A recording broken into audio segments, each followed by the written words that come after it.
to the colleagues. Mr. President, I was actually thinking the last time we met was on the 3rd of March in Steenhuis, and at that time the world was truly a different place. At that moment, South Africa had not yet recorded its COVID-19 case yet. But of course, a few days later, we had our first confirmed case, and since then, we have really had our lives turned upside down by this invisible enemy. We know you have had quite a busy schedule, so we are quite honored and pleased that you followed through on your commitment that together you will meet with SANEF at least once a quarter to engage with us on some of the critical issues that are facing the country. And no doubt, this one is the biggest one yet that we have ever faced. Mr. President, as soon as the lockdown was announced, for us as journalists, work really started. Identified as essential workers, many of us started doing the hard work of making sure that we inform South Africans about what is this disease, what are the challenges, and what does the lockdown mean. But unfortunately, Mr. President, as an industry, we have also felt the impact of COVID-19. Tomorrow, as the South African National Editors Forum, we're actually launching a research that is going to give the South African public what has been details on what has been the impact of this disease. And sadly, the picture is not very pretty, it's rather quite grim. And it's that at the time when South Africans need the media the most, we are actually facing one of the biggest crises to face the industry. Many media houses, as the lockdown was announced, they saw advertising revenue all but disappear. And it has been as you know, advertising revenue is our source of survival as an industry. And since then, we have seen publications that have been around for decades, some for 100 years, having to shut down. Magazines that have been a part and parcel of us have had to shut down because of the loss of revenue. And of course, newspapers have also not been spared. As much as many... My apologies, I have to stop you.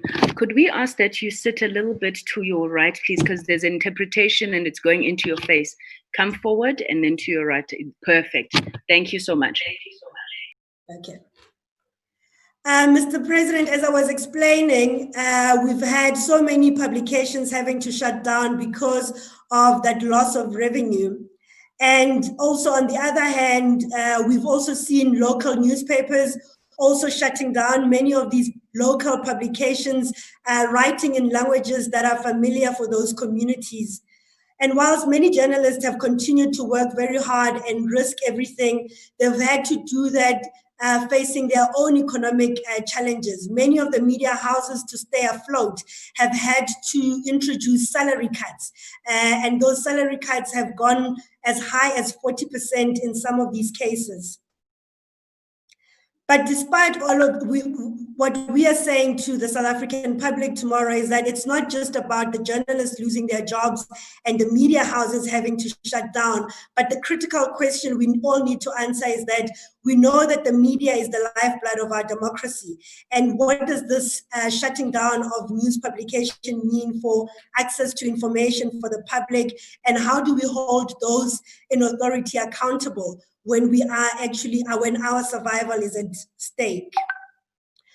One of the great things that has happened in the past few months, Mr. President, is that we have seen an increase of audiences across all our platforms, whether it's radio, television, or online. And this is because the South African public has turned to trusted media houses so that they can make sense of this disease. And you know, in the face of fake media, many of them are looking for trusted, credible news, and they have turned to us for that information. And we have taken up that challenge, not seeing ourselves as just putting forward information, but also educating the public on how to keep safe, what is actually necessary. I think from our side, we've also welcomed some of the provinces that have come forward and have been very open in terms of providing us information, but we really still believe that there is more that government can do in giving us access to information. A lot of my colleagues have said that we would like more granular details around testing. We want the age breakdown of some of the people that are being infected or those that are dying. We would like a breakdown of comorbidities. We would also like to know how many people are in our hospitals. Some provinces have not given that information quite readily. How many people are in ICU at the current moment? What is the availability of ventilators? And we feel and believe that this information will help us in enriching the stories that we are telling to the South African public. Also, Mr. President, just to say, journalists have continued to work very hard, and unfortunately, we've lost one of our own, Lungile Tom, who died of the disease in the recent past. But also, we've also seen a number of journalists who were also infected in the line of duty. I think this speaks to the sacrifices that journalists are doing in making sure that the South African public is made aware of the disease. And lastly, Mr. President, the one incident I really would like to bring to your attention is that one of Paul Ntoba. I don't know if you are aware, but we currently have a journalist who's had to flee to Lesotho because of an incident with the police. He was out doing his work and he was confronted by police who were saying to him that he has no right to film them. And when he went to the police station to lay assault charges against those policemen, they followed him to the police station and they actually wanted to refuse him. They didn't allow him to lay charges, but wanted actually to lay charges against him. And since then, when he returned home, he started seeing the movement of police very unusual, and he was feeling quite unsafe, and he's currently in Lesotho, Mr. President. We are hoping that this matter can be brought to rest and he can be given the assurances that he can return home to South Africa and be safe and not be afraid of the very same police that are supposed to actually be protecting him. We have been interacting with IPID, but we still believe that there is more that the police can do to assure a South African citizen that he's actually safe. Mr. President, today I'm not going to say much. I'm going to leave it there because with us is a number of my colleagues who have been saying that they would like the opportunity to speak with you and engage with you, especially around the decisions that have been taken in the past few months around this disease. Thank you. Thank you very much, Mahlatsi. Famous last words of politicians.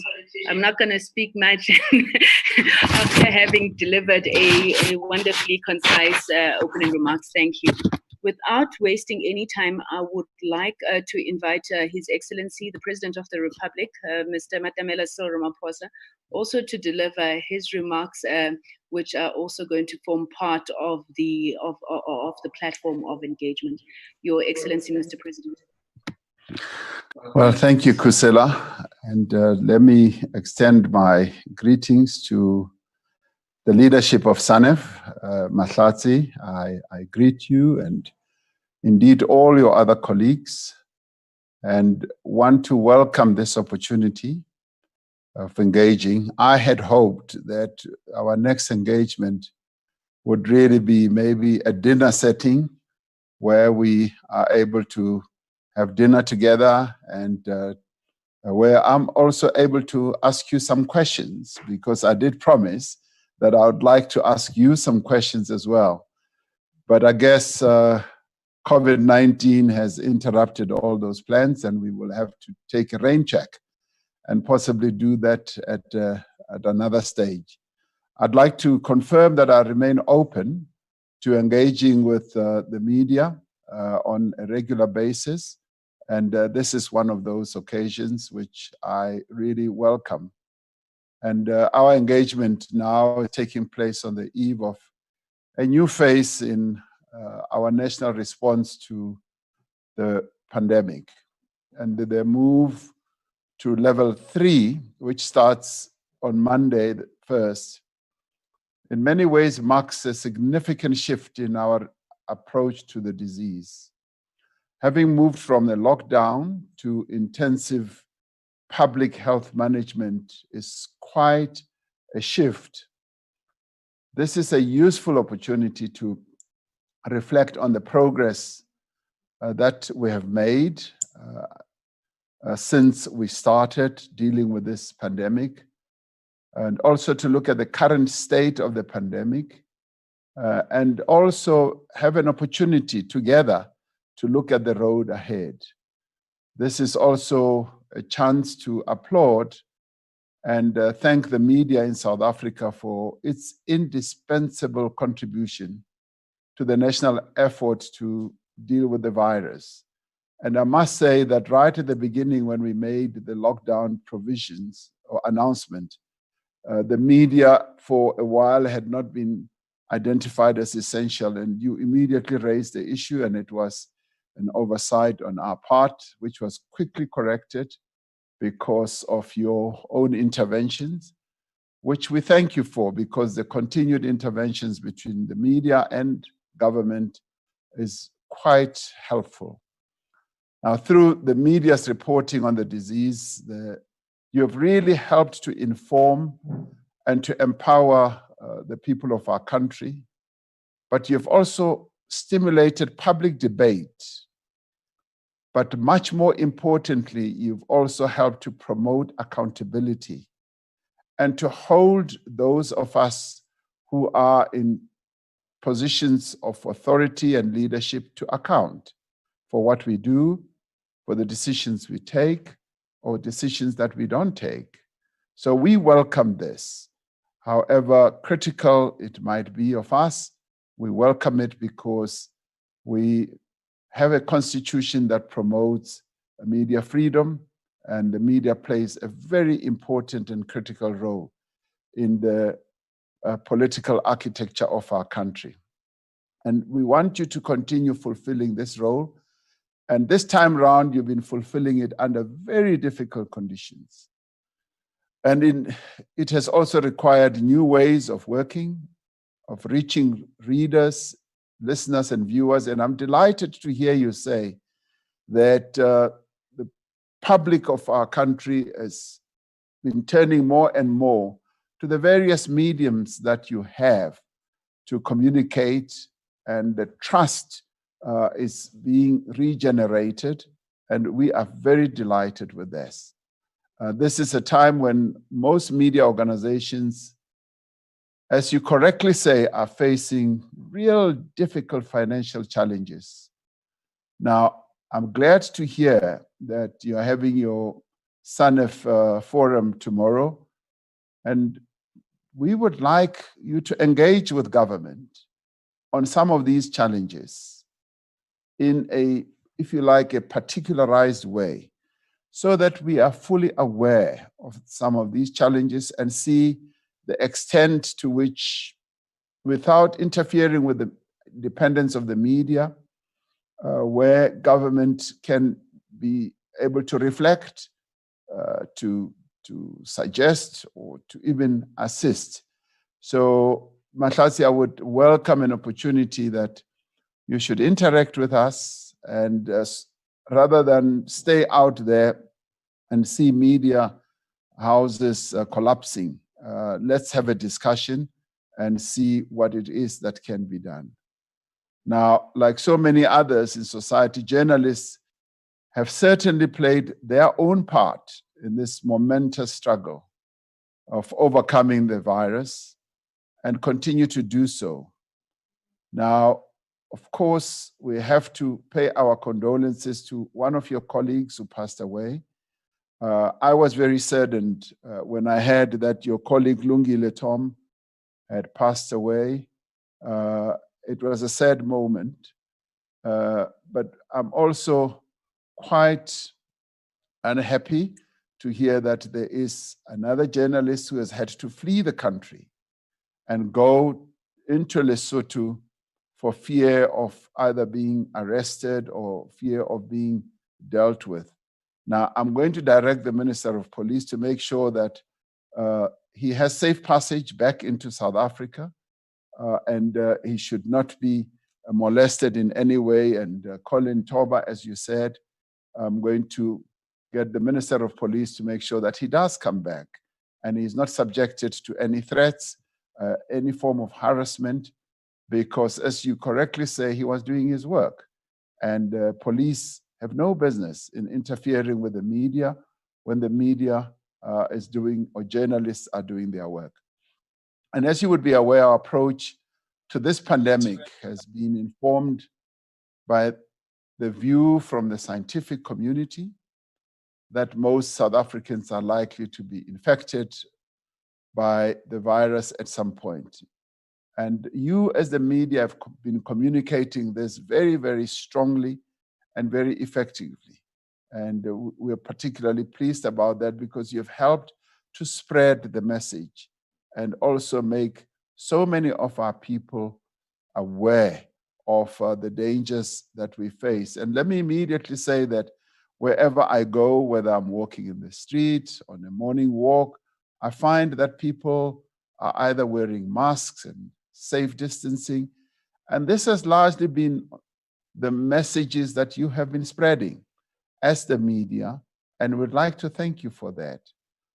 While the overwhelming majority of South Africans will be affected by this virus, in the end, many of them will not have symptoms, or some of them will only have mild symptoms.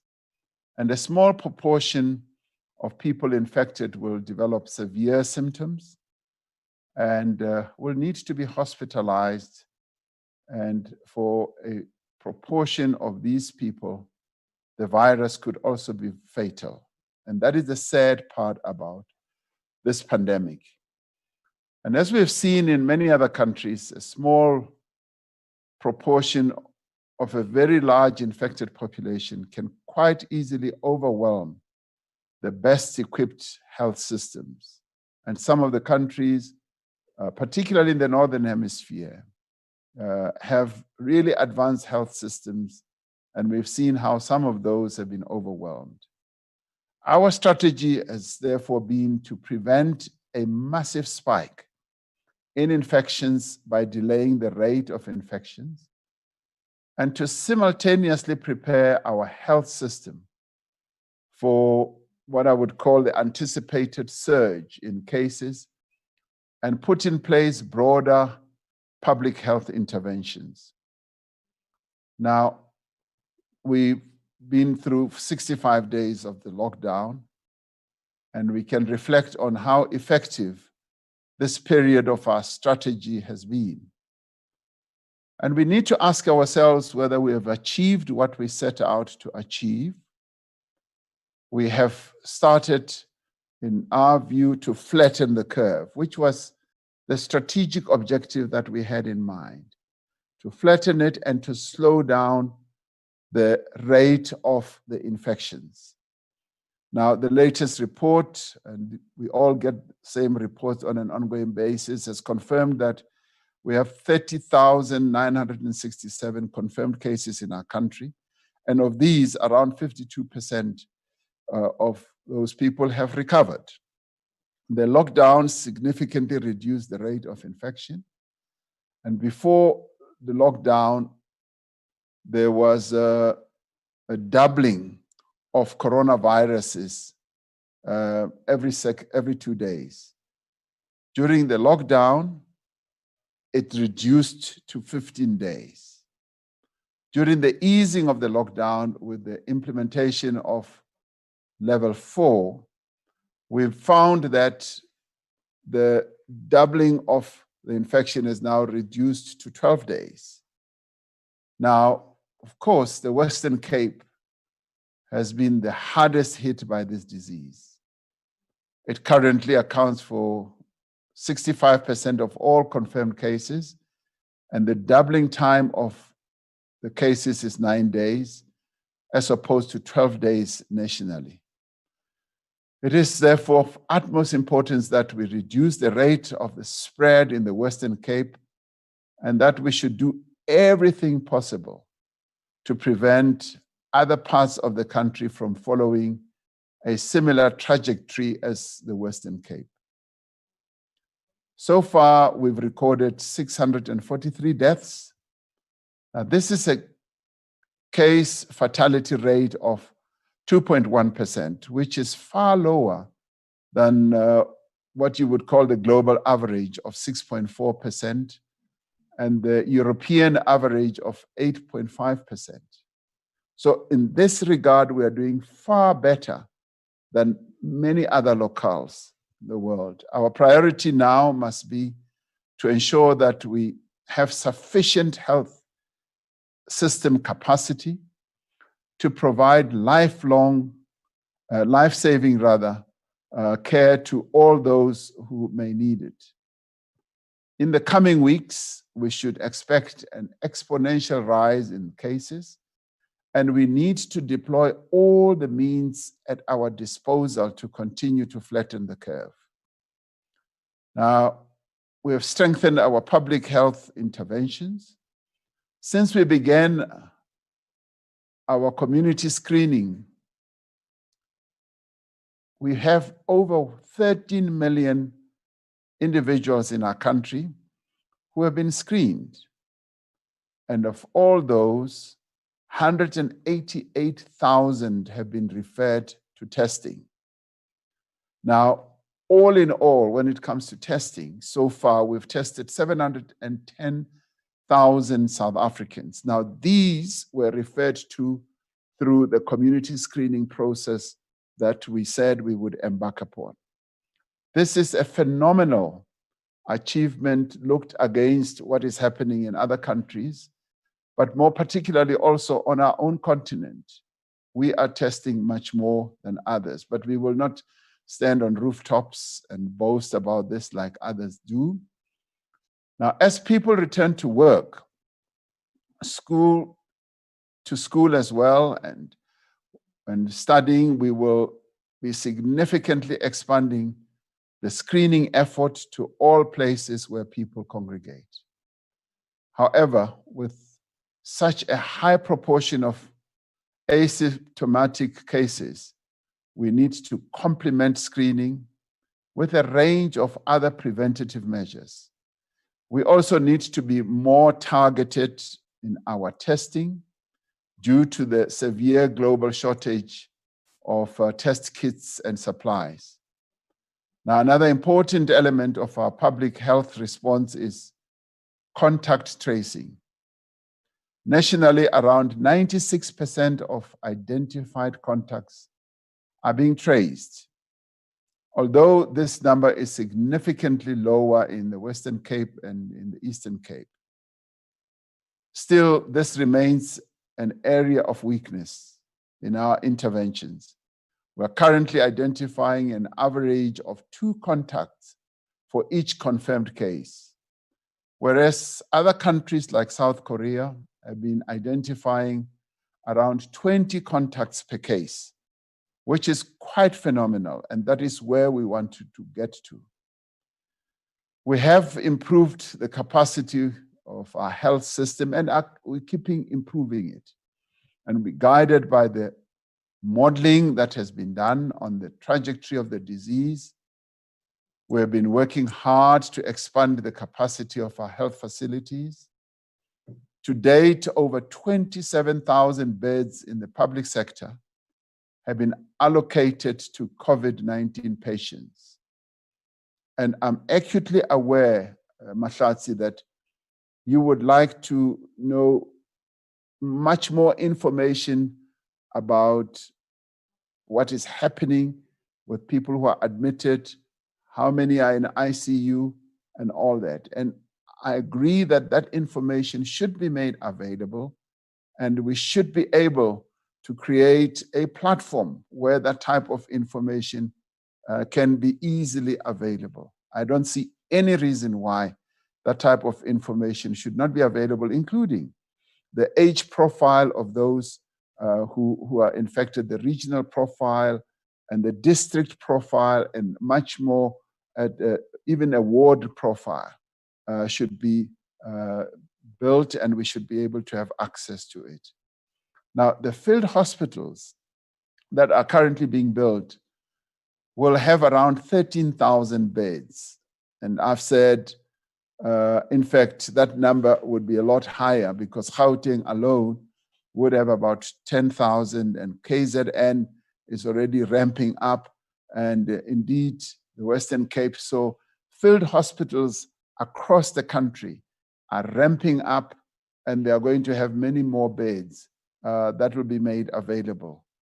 Now, with the assistance of various governments and companies, as well as foundations, we have been able to mobilize significant quantities of personal protective equipment and other medical supplies, both diagnostic and in some cases therapeutic, as well as ventilators.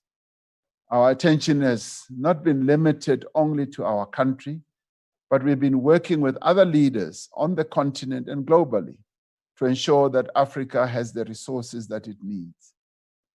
Now, a few days ago, I was in discussion with President Xi Jinping of China to secure diagnostic supplies that we need, because as you will have heard, we are running short of test kits. But that is not only us in South Africa, the entire continent.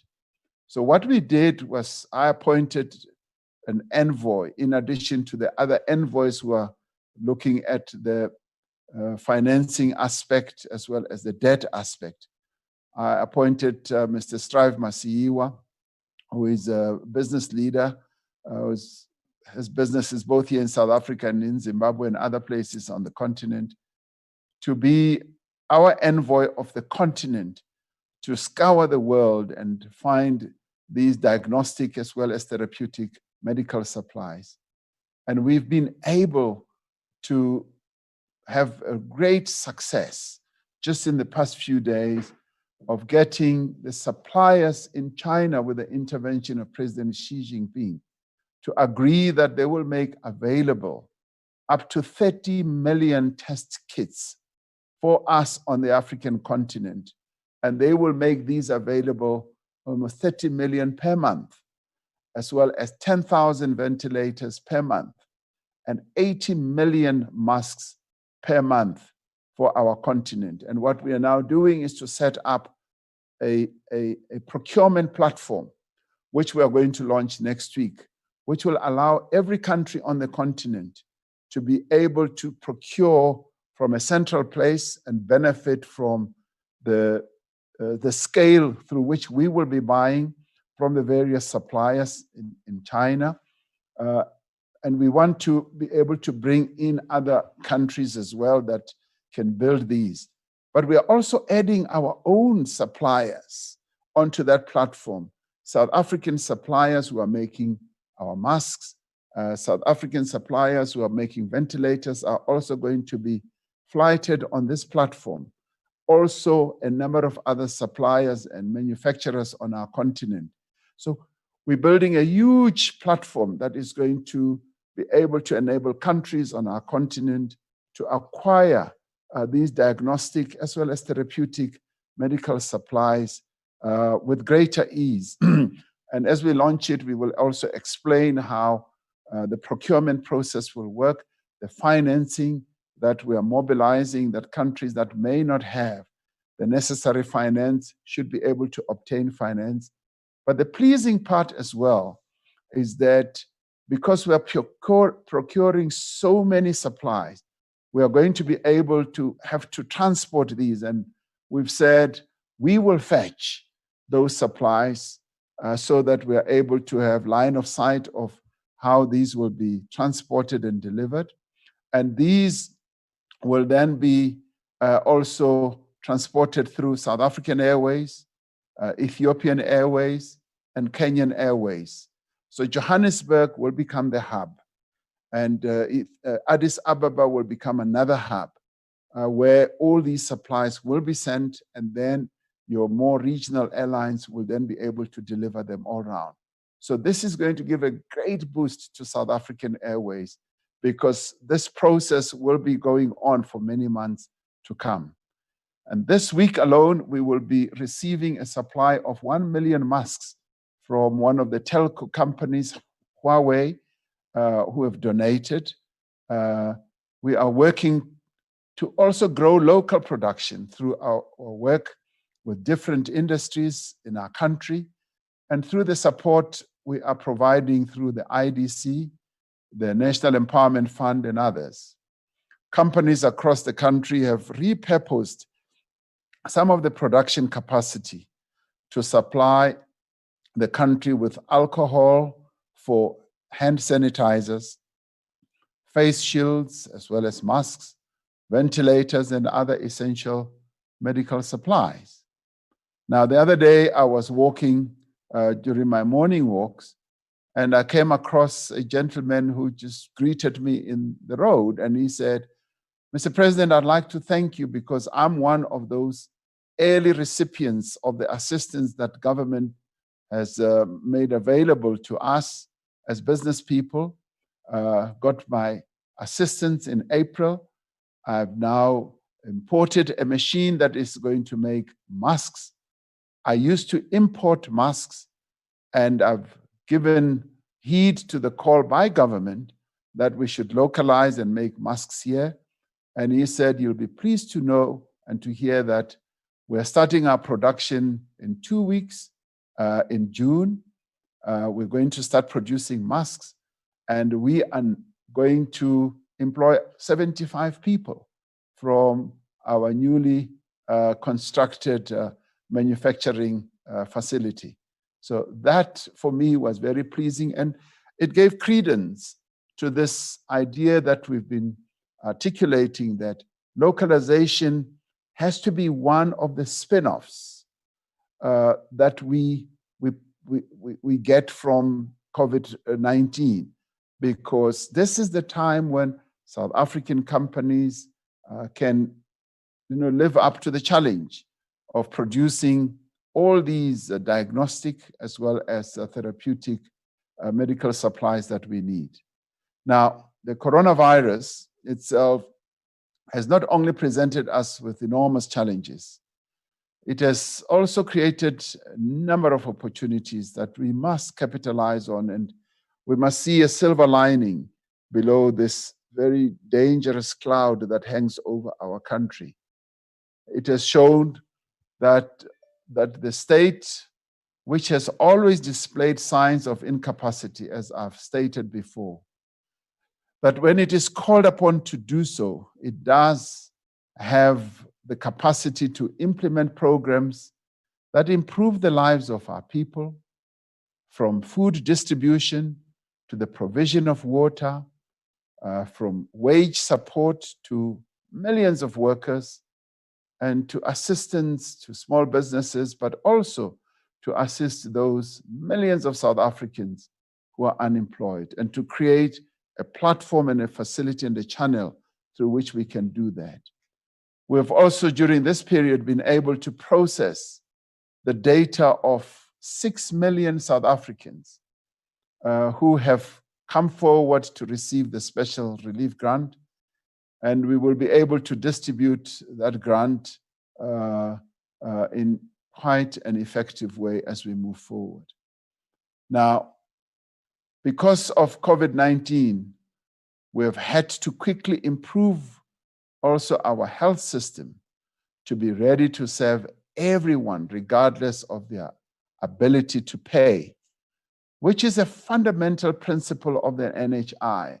And I would like, all of us to see that this could well also be seen as the genesis of an NHI, because no one who is infected by COVID has been turned away.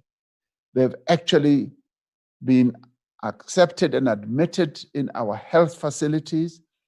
And this is precisely what the NHI is aimed at doing, that without regard to your status in life, how much you earn, and where you live, people have been admitted to our health facilities and given the treatment. And the fact that 52% of people who have recovered have gone through our health system is a good proof of the ability of our health system to also live up to this challenge and even greater challenges post-COVID-19. So we are going now through the process of putting in place the pillars for NHI, and would want to see COVID-19 leaving a legacy of an NHI that we can be proud of into the future.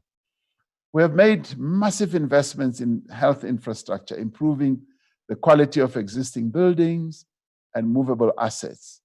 And earlier I said, rather than just put up these filled hospitals, let us see whether we can append some of these additional facilities we are building to existing hospital facilities. And I'm pleased that many of our provinces have heeded that call, because whilst they're putting up filled hospitals in stadiums and warehouses and storerooms, storage places, they're also looking out for expanding the facilities in our existing hospitals and other health facilities so that we can benefit from this post-COVID-19. And we've also invested in information technology to collect and manage data. For example, in 2 months, we've built cell phone technology for household screening and to assist patients to visit health facilities or collect medicines. We've ramped up our capacity to monitor the performance of the health system in real time, and we are building this up as we move on, and as it were, building a plane while it's flying. And this is what COVID-19 has given us the challenge to do. And in many cases, we're living up to it. And in others, yes, there are weaknesses. We have quickly adapted to holding remote meetings, training courses, and even parliamentary committee meetings. And the way we are meeting now was unheard of. We never even knew that we could be as efficient as we are. And in government circles, we've also reduced the time and cost of travel because we're able to meet as we are doing now. The allocation of temporary spectrum during this period has been another phenomenal achievement because it demonstrated that we can actually release spectrum that can enhance our ability to function, and it has eased many constraints. And we are using this pandemic to fast-track also the implementation of the district development model, which we launched last year, and ensuring that the different spheres and departments of government work more effectively and depart from the silo manner in which we've been working to fulfill a common mandate where every department and every sphere of government is able to communicate on what needs to be done. Now, the Minister of Health has said that the best way of tracking the pandemic and ensuring that our preventative health measures work is to implement all these interventions at the district level. And to this end, we will be deploying our ministers and deputy ministers, including some directors general, to all the districts in our country, as well as the metros, and depicting them as district champions. They will enable us to have a better and a much greater focus on all the districts and metros. This will put our health interventions in a much stronger position, particularly in the hotspot areas that we've delineated. We have extended the special COVID-19 employment benefit to unregistered domestic workers. This highlights the need to register all employees in private households. And because we have found that many, even the employees in the various households, are not registered. And we are now calling on all South Africans, register the people who work in whatever facility, business, or even household, because it is important for us to have this national data system. When we declared the nationwide lockdown, we knew that it would need to be limited in duration. Our economy would need to restart, and people and companies would need to start earning an income again. We also knew that the lockdown would only delay, but could not stop, as I've often said, the spread of the virus, and that we would need to brace ourselves for a significant increase in infections after the lockdown. Now, this was initially expressed to me by Minister Mkhize right at the beginning when he said, "Mr. President, many South Africans are going to be affected and infected by this virus." And I immediately just wanted to walk away from him because he was, to me, saying something that I did not want to hear. But as it has turned out, that is the reality that we face. So we've got to live with the virus, and the implementation of Alert Level 3 marks the start of the next phase of our strategy. It involves a shift from the extreme social distancing, which took the form of the lockdown, to a broader range of public health interventions. This is what we have called our coronavirus toolbox, and I've spoken a lot about this in terms of what it will entail for our people to change behavior and to observe the basic hygienic practices we are now all familiar with in regard to wearing masks and washing hands and cough etiquette and so forth. In the second instance, it relies on social distancing measures, sanitation, and strict hygienic practices in all places where people congregate, including workplaces, shops and malls, public transport, schools, universities, and places of worship. In the third instance, this phase focuses on public health interventions that are going to be much more rigorous, including widespread symptom screening at places of work, schools, and other institutions. It will also have to include focused testing and contact tracing, where we've been rather weak and where we need to upgrade our effectiveness. We have introduced a differentiated approach, as we've all had, between areas of high infection, known as hotspots, and areas of low infection, which require ongoing vigilance and surveillance.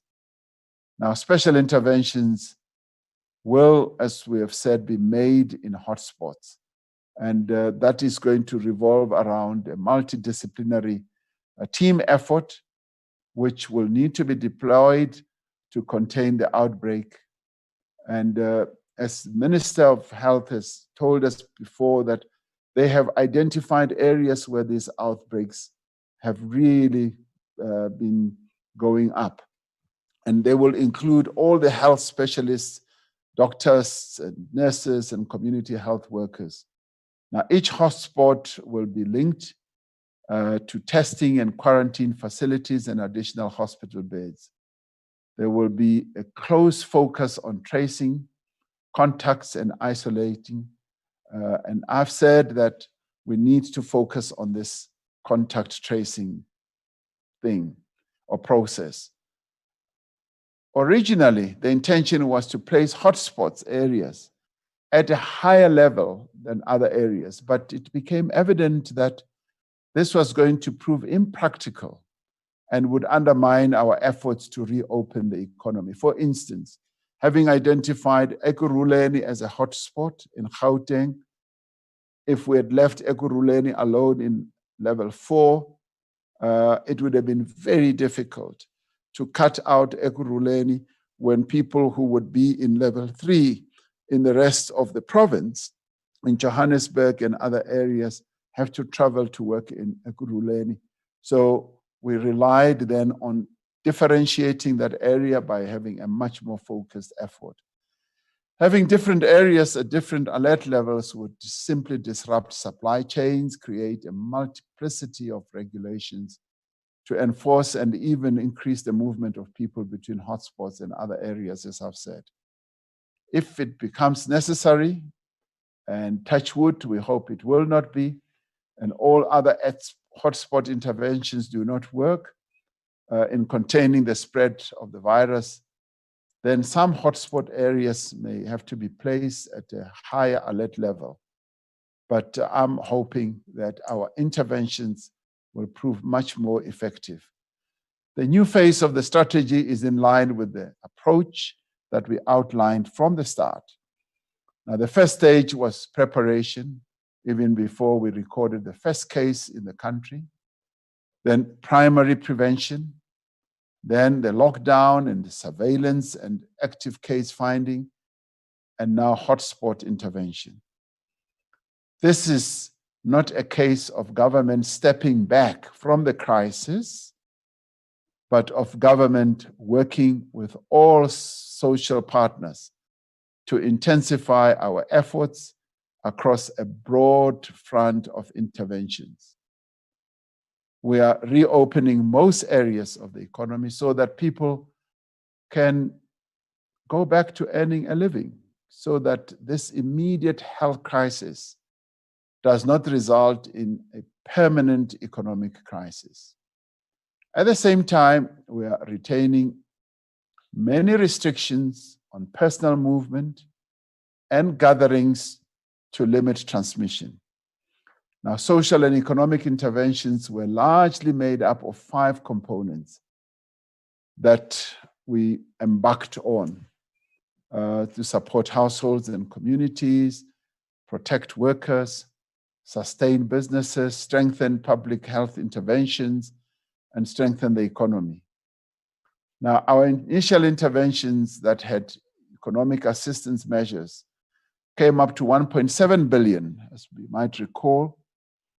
It clearly was not sufficient, as it amounted to only to about 0.01% of our GDP. As the scale of social and economic hardship became apparent, the response had to be scaled up. And that is what led to the 500 billion assistance measures that amounted to 11% of our GDP. This was in line with a number of what developed economies have been doing, and also medium income countries have also done to shore up their own economies. Now, the return of economic activity will take place alongside the implementation of this social and economic relief package that we announced. Now, that is ongoing as everything unfolds. The central part, of course, as we know, of the package is to support poor households, informal workers, whose incomes have been severely negatively affected, through the top-up of social grant payments and the special COVID-19 distress grant. An additional amount of around 50 billion will be transferred to poor households over the next 6 months. Now, establishing this special grant, which is targeted at the unemployed who do not receive any form of state support, has been particularly challenging. Now, the application and the screening and approval and payment mechanisms had to be set up within a matter of weeks. And what is pleasing is that capacity was established within government institutions to put this in place. And as I said, 6.5 million applications have been received. Now, up till now, which is now going to ramp up, 117,000 grants have now been paid and processed, because it took quite a while to process. And of these, 1.6 million have so far been rejected because the applicants did not meet the eligibility criteria, in that some of them are recipients of one grant or another. The measures we have put in place to help companies in distress, to mitigate the effect of lockdown, have actually been of great help to many of those companies during this very difficult period. Since it was established, the relief scheme of the UIF has now paid out over 15.8 billion rand to 3 million employees from 200,000 companies. which is quite phenomenal because the UIF has never really been stretched to this level itself in terms of having to pay out any benefits. So this is a first for them and a first for our country as well. Now, the various funds that we established to provide support for small businesses, including the initiatives of the Department of Small Business, the Department of Tourism, and the IDC and the South Africa Future Trust, have provided direct assistance to over thousands of enterprises. And this has helped to ameliorate the difficulties that many of these enterprises have been going through. Now, a significant development has been the 200 billion loan guarantee scheme, which is guaranteed by government, which has begun processing applications from small and medium-sized businesses. Now, I have said to colleagues who've been working on this that it will be good if this is increased, because the need is going to be much more than 200 billion. It is possibly going to run to 300 billion. We need to show up those employment centers, companies, small businesses, and medium businesses, so that they are able to protect the jobs of people who work for them. So I think we're going to need a much bigger fund. But that obviously we will need to look at as our phases of economic recovery go on. Now, several commercial banks and insurance companies have also assisted the economic relief effort by, among other things, delaying or reducing installment payments, providing debt relief and waiving bank fees for grant beneficiaries. And in some cases, this may not have happened as people would have thought it would happen. And I would encourage everyone who runs a business and so forth, if you're not in receipt of any measure that can assist, you should approach those institutions, because this is a time of solidarity. This is a time of assistance that needs to be given to both individuals as well as to companies. So all we need to do, all of us, is to go and make the approach, because the assistance measures have been put in place. These measures have been supported by quite a lot of money that has been set aside, 70 billion in tax relief and a substantial monetary stimulus that our central bank has also come up with. Now, as the economy returns to operation, many of these measures will need to be sustained, as a lot of companies will continue to face difficulties. It is our intention to assist as many as possible to get back on their feet as quickly as possible. While we are firmly focused on the task of fighting the pandemic and saving lives, we are also turning our attention towards a sustainable economic recovery. Now, as I've said before, we are resolved not merely to return our economy to where it was before the virus, but to forge a new economy in a global reality, in a new global reality rather. What this calls for is that we need to reset our economy, and we need to focus on how best our economy can be transformed. In my view, COVID-19 changes everything. It is going to change many things, and it also will change the way our economy functions and the way we also interface with our economy. Now, our economic strategy going forward will require a new social compact amongst all role players, business, labor, community, and government, to structure the economy and to achieve inclusive growth. Among other things, we will need to accelerate structural reforms that we've been talking about for so long, some of which are now unfolding and being put into practice.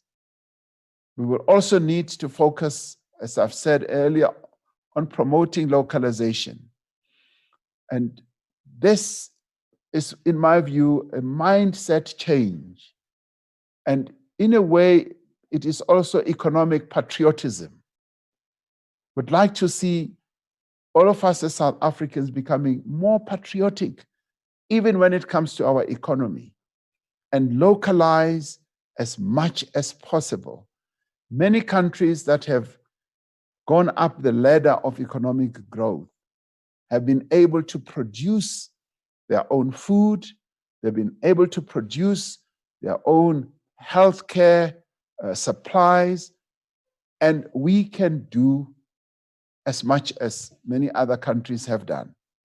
And this is the time to also industrialize and to be serious about industrializing and to beneficiate as well, and to repurpose our state-owned enterprises and strengthen the informal sector. Now, a key driver of this recovery will be a massive infrastructure build, as well as a very focused maintenance program that needs to mobilize public and private resources on a significant scale. Another focus will be a massive employment drive that will involve resetting our public employment initiatives. And we will need to look at the public employment initiatives that we've had and see how best they are repositioned, recrafted to accommodate the many millions of South Africans who are now going to be jobless. And this we now need to do with a greater urgency as we move forward, and focus particularly on women empowerment, youth employment, and also ensure that the various programs that we've got in place do actually work and they succeed. Now, starting with the recruitment in this stage of COVID-19, there are quite a number of interventions that we now need to embark upon. We still need to do a lot of screening, and therefore we need a number of community workers who will be brought into the field to go and do screening. We're working on plans to create employment opportunities also for our social workers. This is a time when our social workers need to be binding the wounds of our nation. Many people have been negatively affected by COVID-19.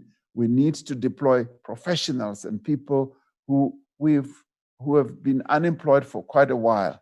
And COVID-19 then gives us the platform and the opportunity to be able to do that. We need to look after community infrastructure. Our schools need to be looked after. And we need to invest in the environment. And we also need to focus on early childhood development as we go forward. And we therefore need to start creating new sectors of the economy. New sectors, the K economy is one of those. The green economy is one of those. And a number of other subsectors of our economy can be created.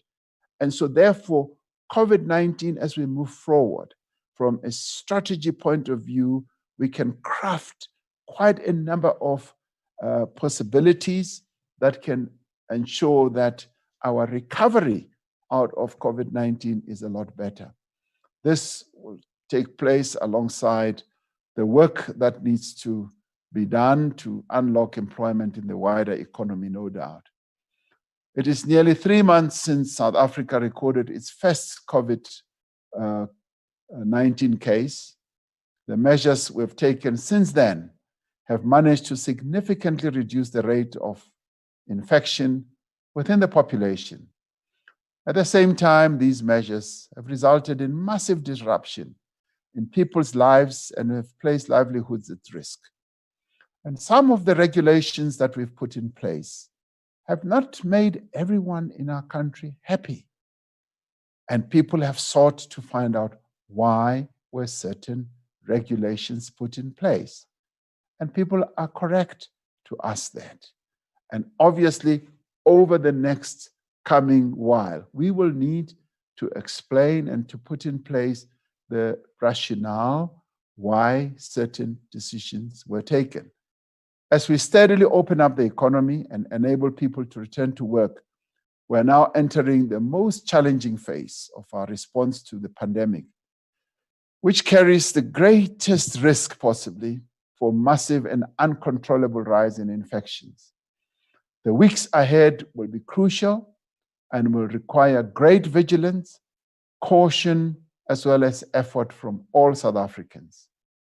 Now, from the experience of the last 3 months, from everything that we've gone through, everything that we've achieved, and all the hard lessons that we've learned, I'm convinced that we will succeed in overcoming the pandemic, particularly because we've got the tools. We've been given the toolbox, and through these tools, we should be able to flatten the rate of infections.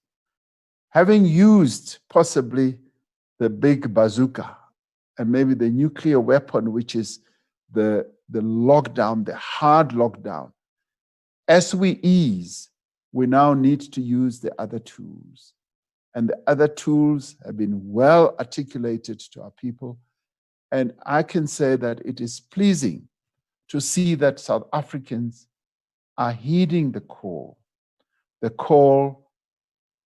not to shake hands. I have not met a single South African in the past 65 days who shakes hands, almost three months who's now shaking hands.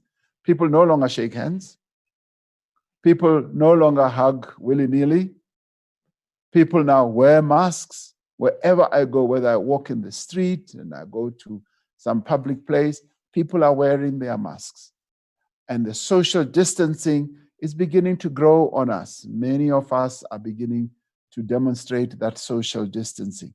And I believe that if we use all those tools, we will be able to navigate our way in the next 2 years as we live with this virus, possibly 18 months or 2 years, because that is now what we have in place. Of course, as we intensify screening and testing and to finally flatten the rate of infections. Colleagues, I'd like to thank you and welcome this opportunity of being in conversation with you all. Thank you very much. Thank you very much, Your Excellency, Mr. President. I wonder what would happen if I said that brings this broadcast to an end.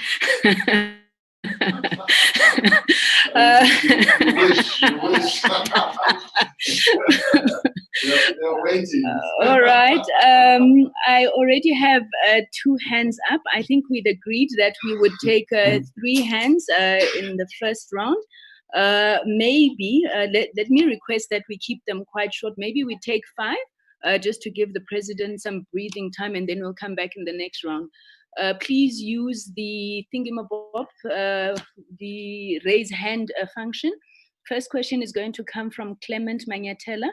He'll be followed by Sbungwala, then Kanita Hunter, Adrian Basson, and Valdemar Pelsa will be the last one in this round.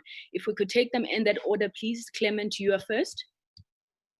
All right, Mr. President, thank you so much for engaging with us. I've got 2 quick questions. The first one is around the communication by your administration. There are some ministers and some South Africans that have raised concerns around the tone of some of the ministers when they speak to us as the nation around the lockdown regulations.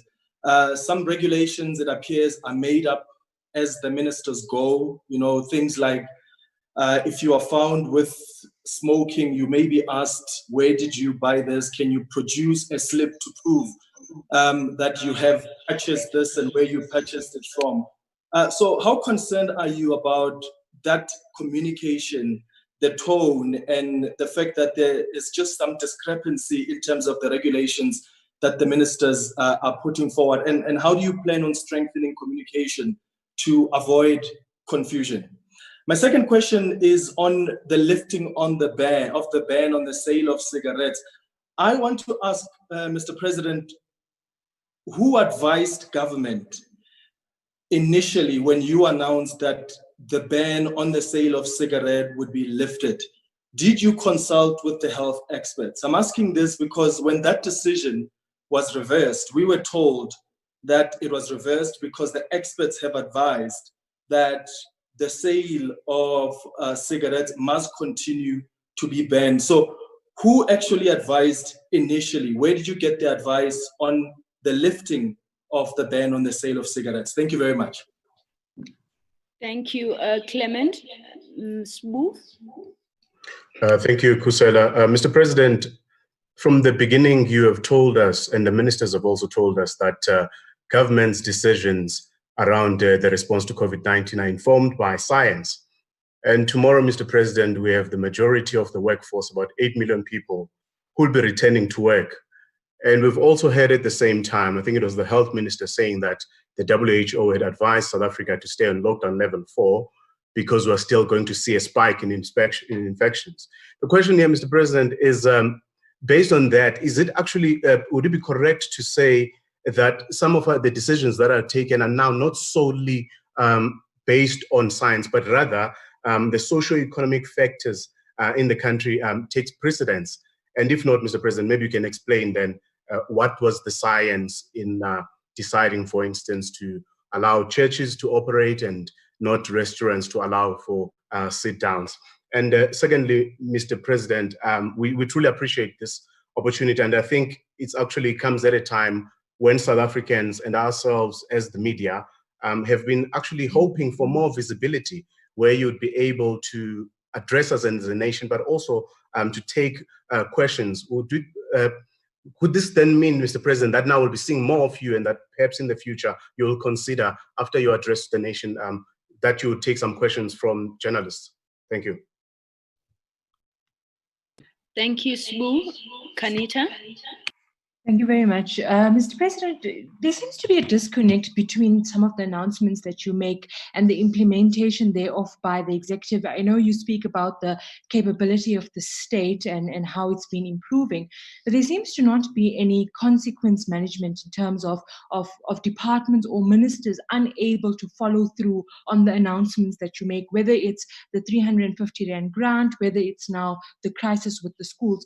Do you have any measures in place to deal with this, to say I've announced A, B, and C, and how well is this being executed? And then can we see some transparency in ministers being held accountable for not following through on the announcements that you make, Mr. President? And secondly, in terms of the economy, what does SOEs look like to you in a post-COVID world? And what does a future SAA also look like after this? Thank you very much. Thank you. Colleagues, I'd like to perhaps give an opportunity to the President to respond. I was thinking I'd have 3 questions, but I have 6. So let's give the President to respond. Adrian, you'll come in the next round. Thank you, Kusela. Let me start with you. Sorry. On the issue that you raise on communication, that there seems to be sometimes discrepancy between what is set out in the regulations and what is finally also implemented. And you give a very graphic example on, for instance, cigarettes, and you say, there's a ban on cigarettes, and then the police will follow a person up to a point where they say, where did you buy, where is the slip, and all that. And I would say that on the communication side, we have spoken about this very recently, and I have been saying to the ministers that let us make sure that our communication is clear, direct, and that we should not be seen to be contradicting some of the things that we say on an ongoing basis, or misinterpreting also some of our own regulations. And we need to tighten up the communication. I think what you can admit is that there has been transparency in communication from government, and government has been communicating on a regular basis. And yes, there will have been occasions, and there are occasions where the communication might have slipped and might not have been spot on. That we will concede to. And also, the very graphic example that you gave, Clement, is over-enthusiasm. Over-enthusiasm. When we imposed the lockdown, we said, and I said this specifically when I addressed the police and the soldiers, that we should not be going out there amongst our people as though we are confronting an enemy. We are not enforcing something that is enforced during a wartime, where there are bombs, blasting all over. It is a process of encouraging our people to act in a way that is going to save lives. That I communicated very clearly. And of course, because we are dealing with so many people, so many officials right across the country, there would have been, and there are, those whose enthusiasm actually goes ahead of them. And what we do need to do, and even at my level, is to continue reinforcing this message right across the board, including amongst my own colleagues. So that is a point well taken. The issue of the cigarettes, what advice did we rely on when we initially said the cigarettes could be sold? Of course, we rely on a variety of advices. And we also take time to discuss those. Of course, there are quite a number of doctors and professionals who advise us about the dangers of cigarettes, of smoking rather. And at the same time, in the National Coronavirus Command Council, when we discussed it, we looked at the point at which we could actually ease the restriction on cigarettes. And when the initial decision was taken, we obviously had also gleaned on the advice that was there from the medical field.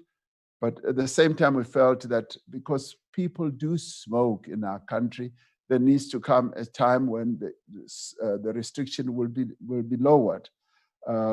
And when I did announce that we were lifting the ban on cigarettes, and later changed it, the change came about as a result of a flurry of concerns and objections that were raised by a number of South Africans in their thousands.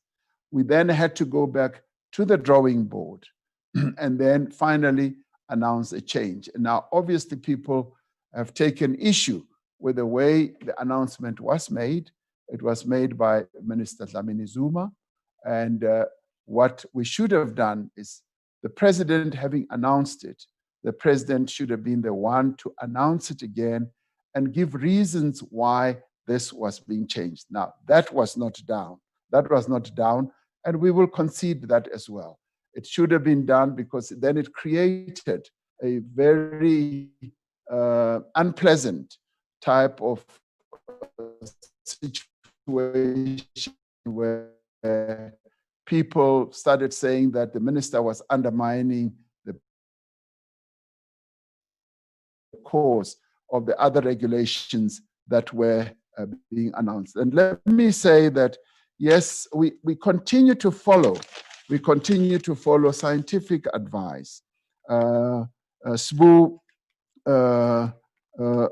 wants to know how we are now able to allow up to 8 million people to go back to work. And he says, is it correct that some of those decisions that are being taken because we are under pressure from a number of interest groups? Let me say that the scientists are the ones who continue to lead our effort in all this. What they have advised us is that we needed to impose a lockdown, which we did. And they said it would help to flatten the curve of the infections. And with that, we will then have sufficient time to prepare ourselves, to prepare our healthcare system, to prepare our tools to be able to deal with the spike that is going to follow. But they also said, once we had gone through level 5 and level 4, they said the lockdown has served its purpose.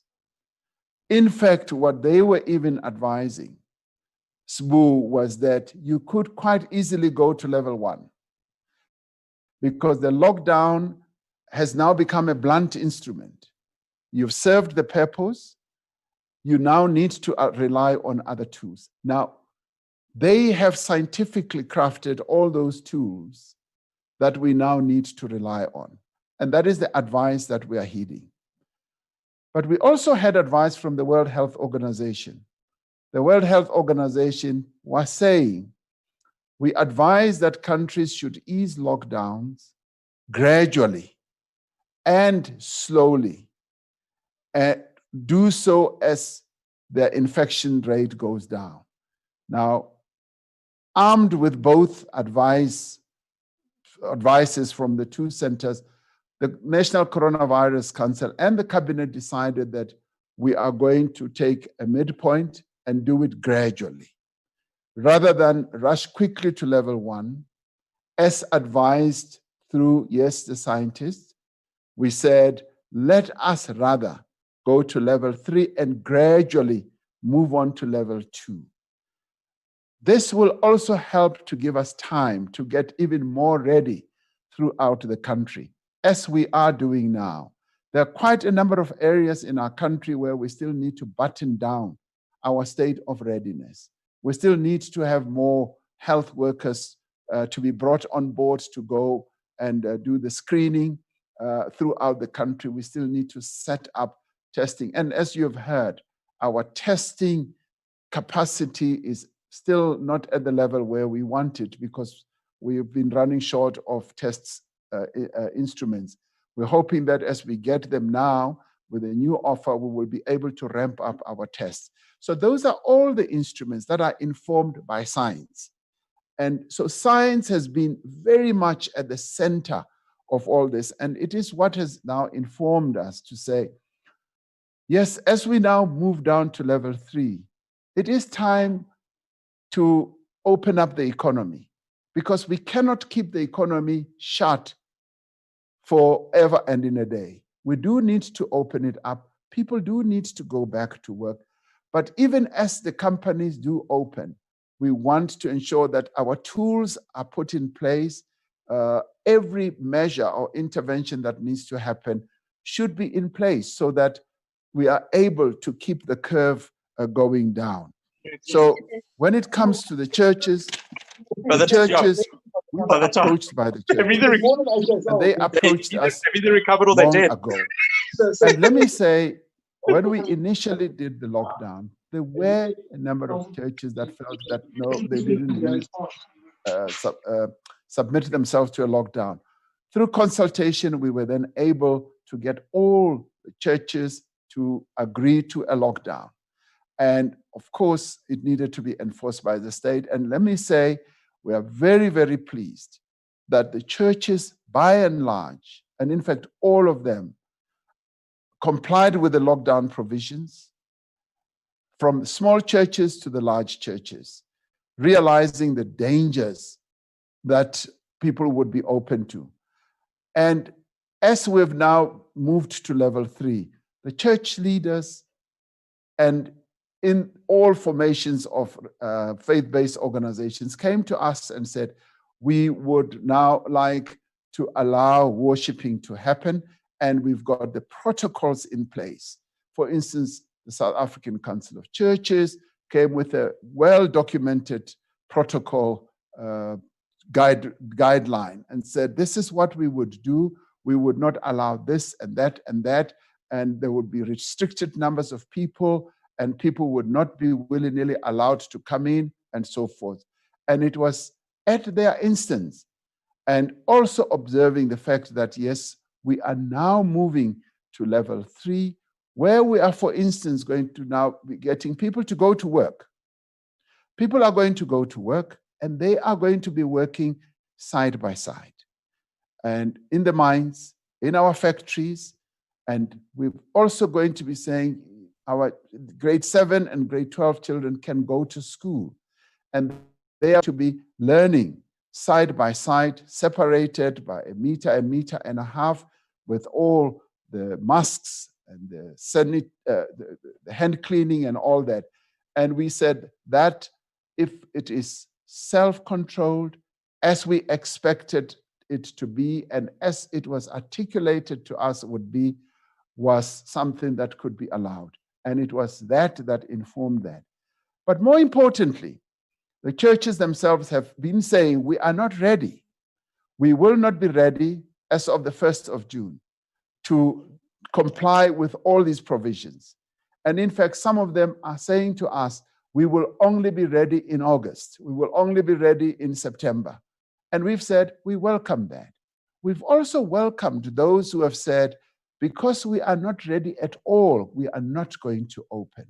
So our approach has been based on consultation. It's been based on discussions with the religious organizations themselves. And I believe that it will be well managed. And I'm rather pleased that they also see the time frame of being able to do this is going to be elongated. It is going to be later in August. And at the same time, we are having discussions as we've been approached by the tourism sector with restaurateurs as well as hoteliers about their own situation. And we are having discussions on those. And what I can assure all of us is that we are very serious about taking due care about the safety of South Africans. And where we see that the spate of infections could start rising, as we have seen in shopping centers in the Western Cape, as we have seen in a number of areas in shoppings in the Western Cape, we are going to immediately make interventions to stem that and to stop that, because our approaches really have to be based on saving lives as well as preserving livelihoods, and that is what has been driving us. And it's not been based on being put under pressure by certain interests. It has been science-based as well.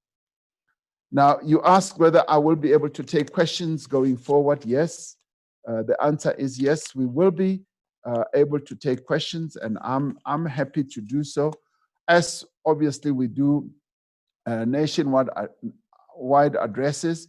We will do that, and then on a following session, we will be able to take questions because those are structured in a particular way. Juanita wants to know about the disconnect and the implementation of decisions that we take. Is there any consequent management? And her issue is decisions are taken and announced, and then there is no implementation. Now, as I've said repeatedly, one of the challenges that we've been facing, which I have identified over and over, is the capacity of the state.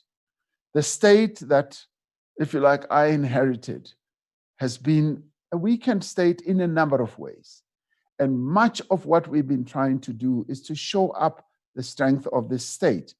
The district development model is one pillar around which we want to strengthen the state and destroy the silo mentality of doing things in government, where one department does not know what the other department is doing, and where we can enhance implementation of decisions that are taken. Now, as we enhance this capacity of the state, of course, there will be a number of instances where there are weaknesses and where, for instance, there is no proper follow-through. I mean, you give a very good example a good example about the implementation of the payment of the 350 rand to the unemployed people in our country.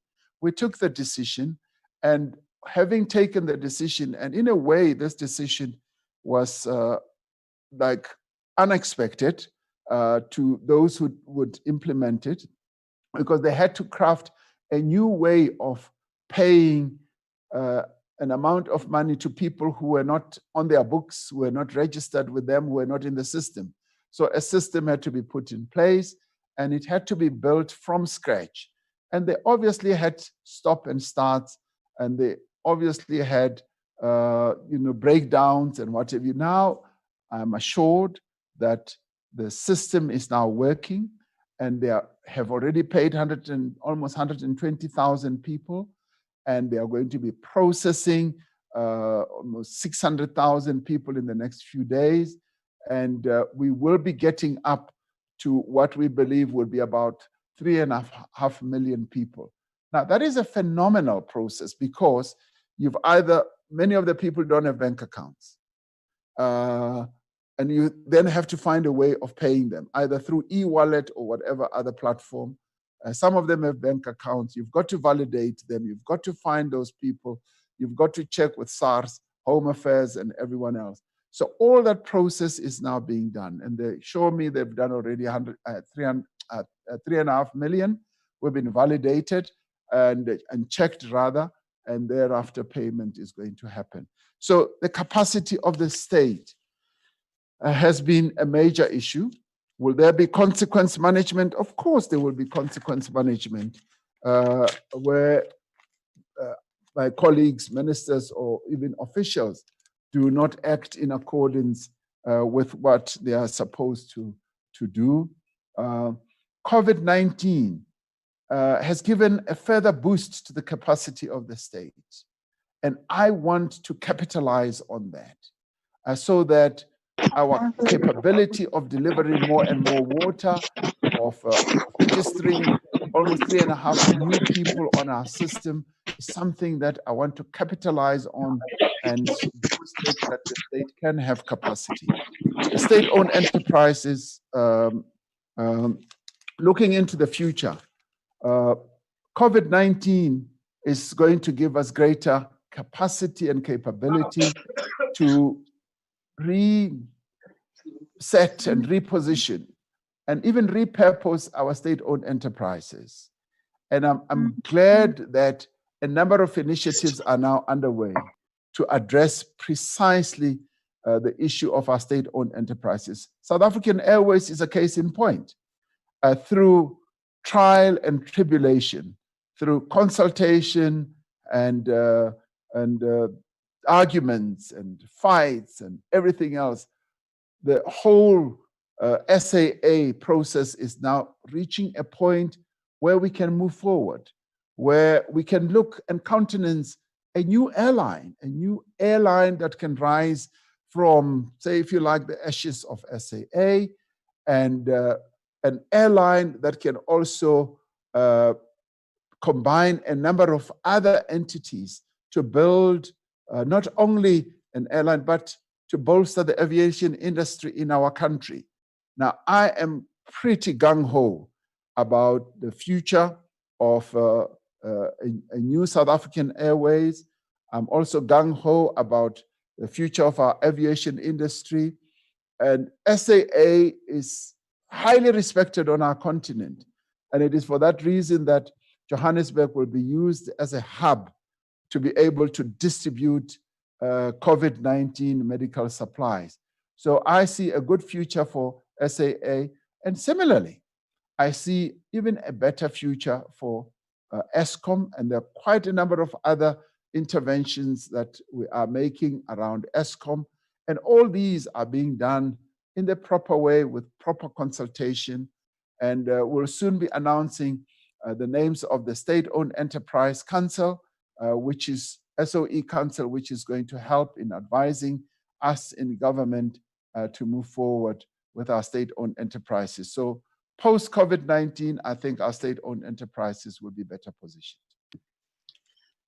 Thank you. Thank you very much, Mr. President. Ladies and gentlemen, we are going to be running out of time because, as you know, at 4 o'clock, we need to make way for the National Day of Prayer broadcast. So I'm asking you to please keep your questions short, one question per person. Adrian Basson, you are next, followed by Valdemar, then Willem, Jordan, Henrietta, and Patiswa. In that order, please. Adrian? Thank you very much, Mr. President, and thank you for this briefing. My question is about the preparation of our health system and the time that has been used through the lockdown. Now, the numbers we hear are often about PPE and field hospitals. But Mr. President, if I listen to the models by governments, the scientists advising government on the projections and the models, the two numbers they are very worried about are the ICU beds and the ventilators. As we know, when you go to hospital and you're in a serious condition of COVID, you need a ventilator and an ICU bed. I looked at the presentation from the health minister on Friday evening, and it seems to me like our ICU beds number has not grown. The capacity has not grown over the past 2 months of lockdown. It seems to me that we are still hovering around the 3,000 number for ICU beds. Can you please give us an indication whether you have updated numbers on the amount of ICU beds that we have? We saw that the modelers and the projections said we may need up to 25,000 ICU beds at a time when our curve peaks. We also saw the Department of Health, even in early April already, telling us that we may need 14,000 ICU beds. If we are still on 3,000 ICU beds, Mr. President, isn't that indicative of a health department also failing us and not using the time board through the lockdown to the best of their ability? Thank you very much. Thanks, Adrian. Valdemar? Don't follow Adrian's example. I'll be very brief. Mr. President, thank you very much for this opportunity. My question is about the special COVID distress grant, which you said 6.5 million people applied. You're aiming for about 3.5 million receiving that grant. Does government foresee that this grant will become permanent? And if not, when do you foresee it will be suspended? Thank you. Thank you, Willem. Thank you for the opportunity. Has government's priority with regard to the restructuring of the economy been changed by COVID-19 at all? And against that background, what are the top priorities with regard to the restructuring of the economy? Thank you very much. Thank you, Willem. Henriette? Thank you, Mr. President. Are you satisfied with the way the World Health Organization is handling the pandemic, as well as how our own advisory committee is handling its duties? Can you please repeat your question, Henriette? Yes, my question was whether the President is happy with the way the World Health Organization is handling the pandemic, and as well as the way that our own advisory committee is conducting its duties. Thank you very much. Patiswa?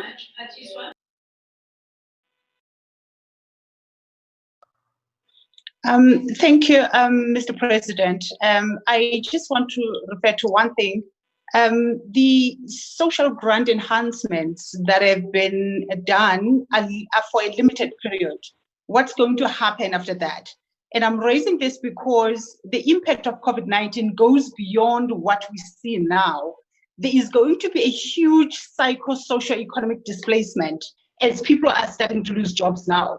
So in terms of government thinking, what are the plans and what is being prepared to deal with the impact in the short, medium, and long term? Thank you very much, Patiswa. We'll give an opportunity to the President to respond. We'll look at time after the President's response, and if we still have time, we'll take one or two last questions. Your Excellency, Mr. President.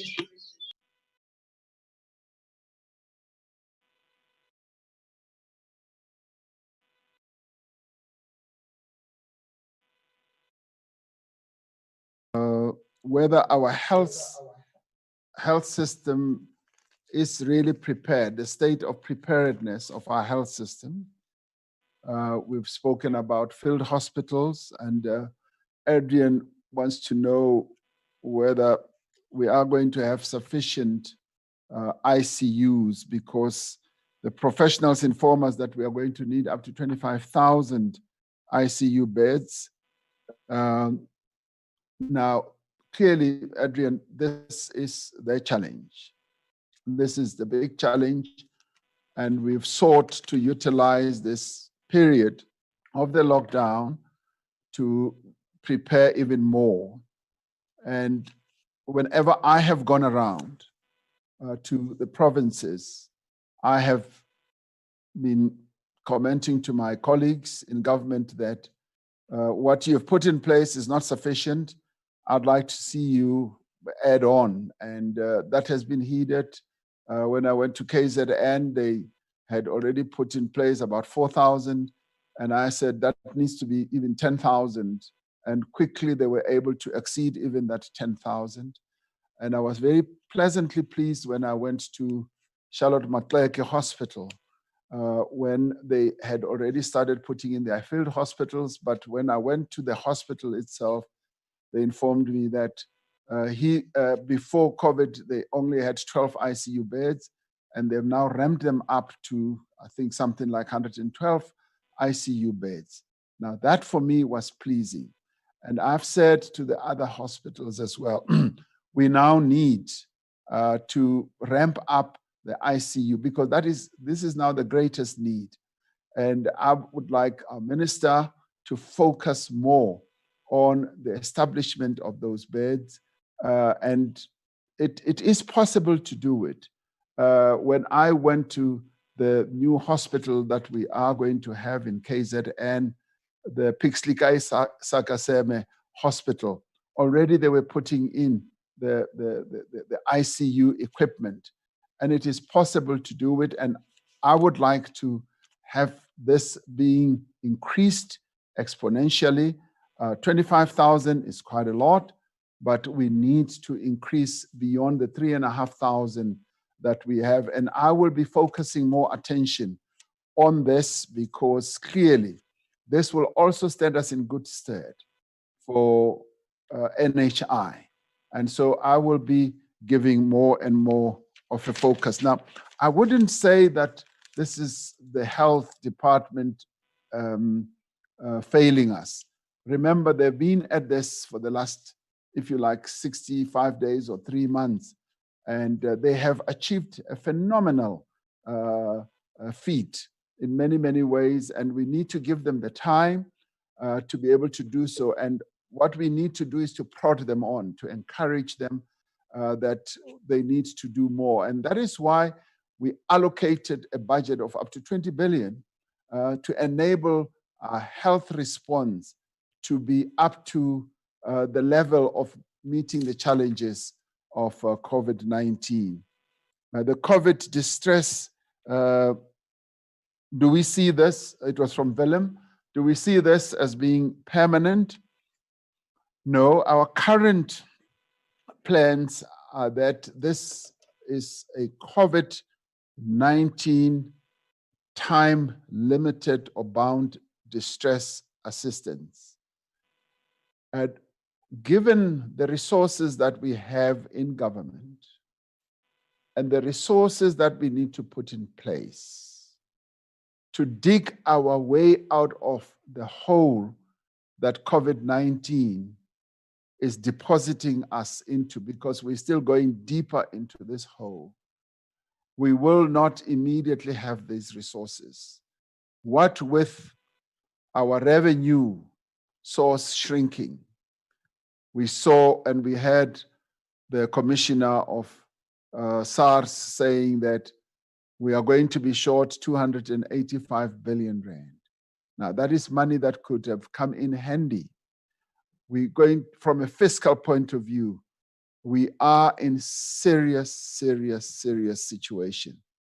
And what we have done was to craft a 500 billion assistance, both relief and social and economic relief package, to help to navigate vulnerable people in our country, as well as companies that are in distress.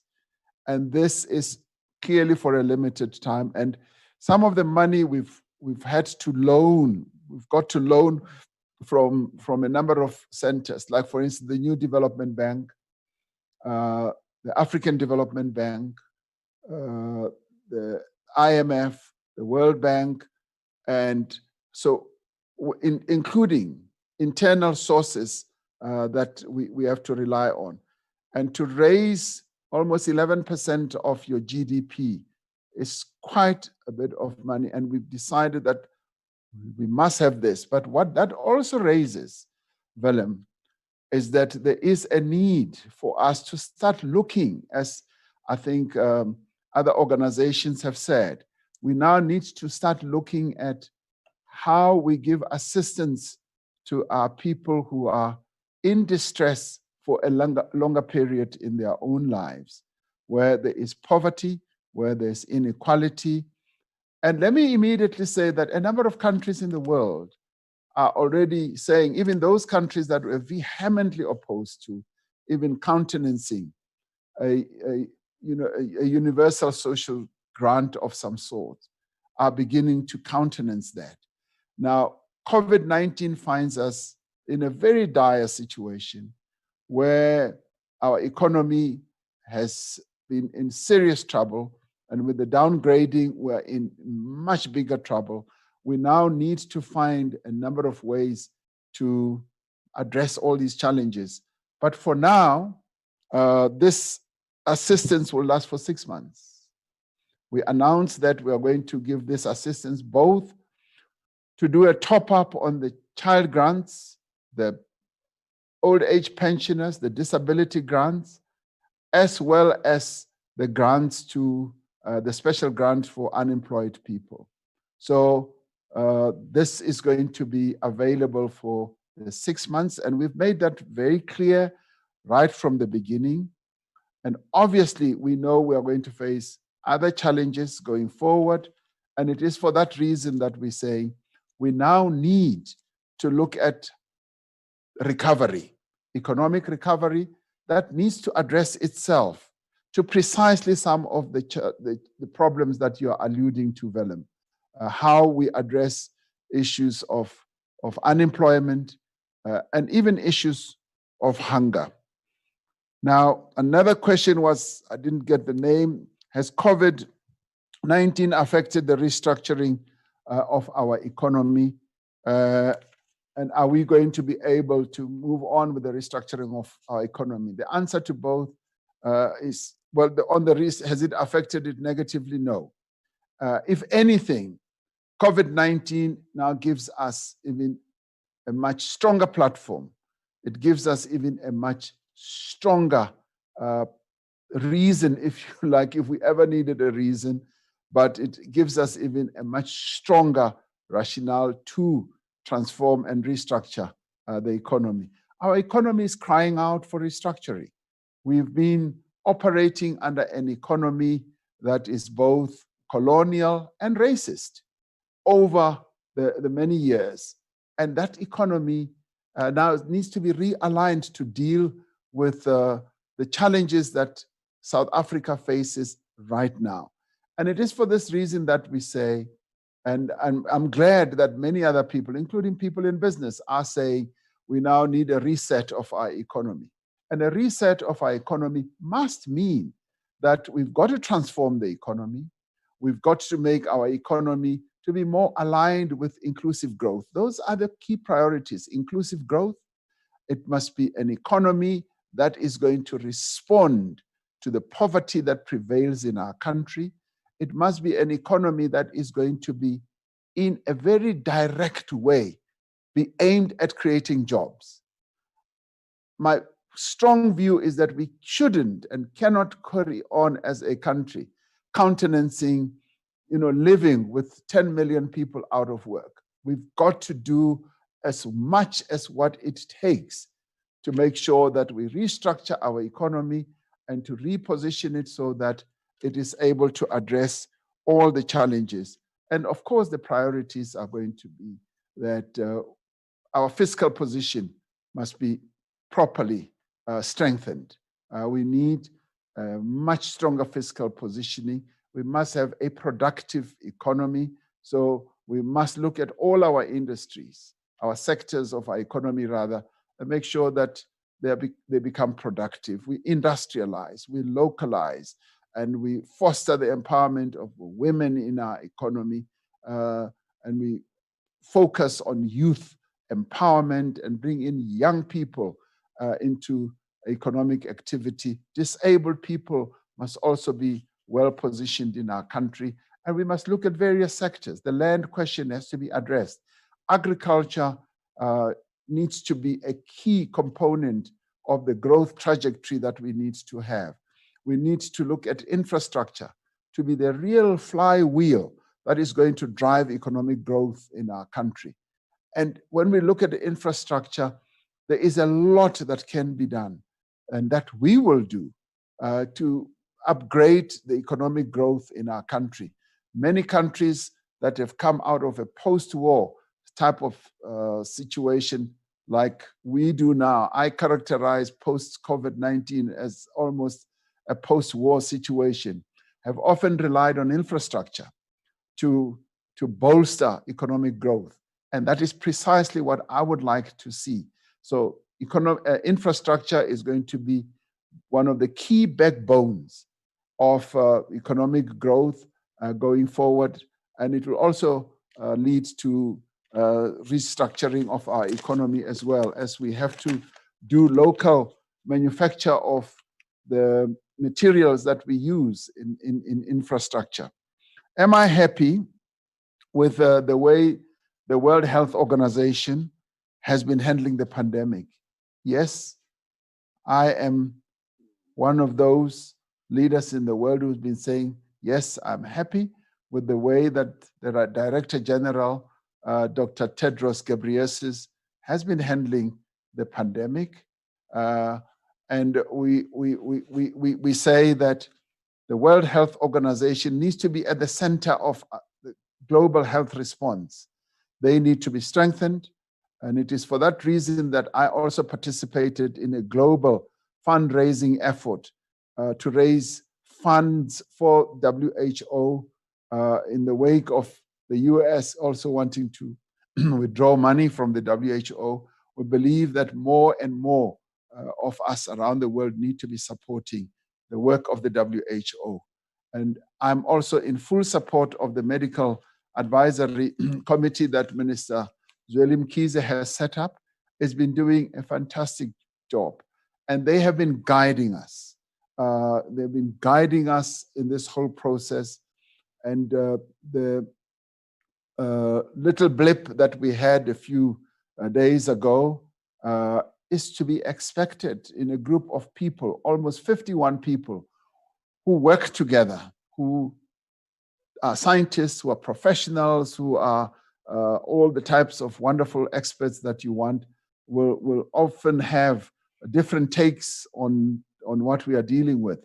And I welcome that. I welcome diverse views.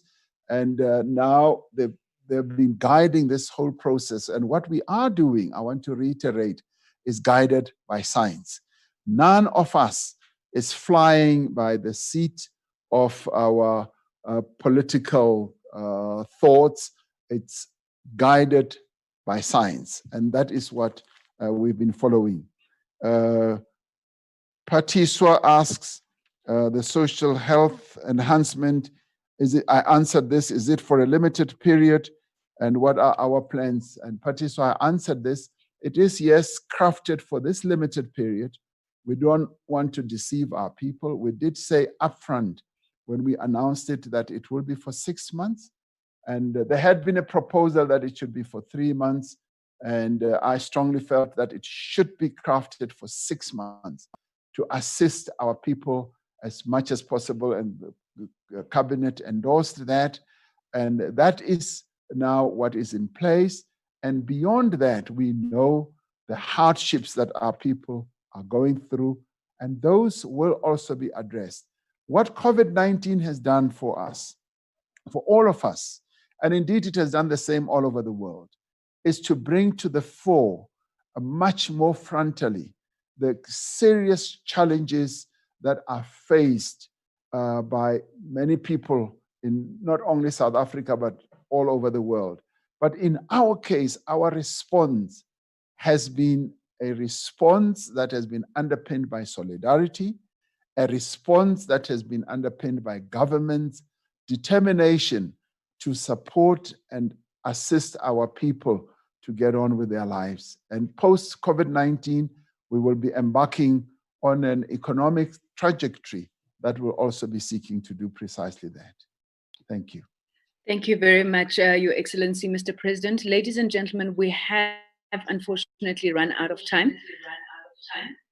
Could I propose that if you still have questions that you would have wanted responded to, you send them through via Mahlatsi, and we'll do our best to get those responses back to you from the President. Thank you once again for having made the time to be part of this briefing. And please do join the National Prayer Day broadcast that is going to start in the next few minutes. Mr. President, thank you. All members of SANEF and Chairperson Mahlatsi, much appreciated for the support as always. Thank you very much. Thank you very much. Thank you, Mahlatsi, and all your colleagues. Until next time. Until next time. Thank you.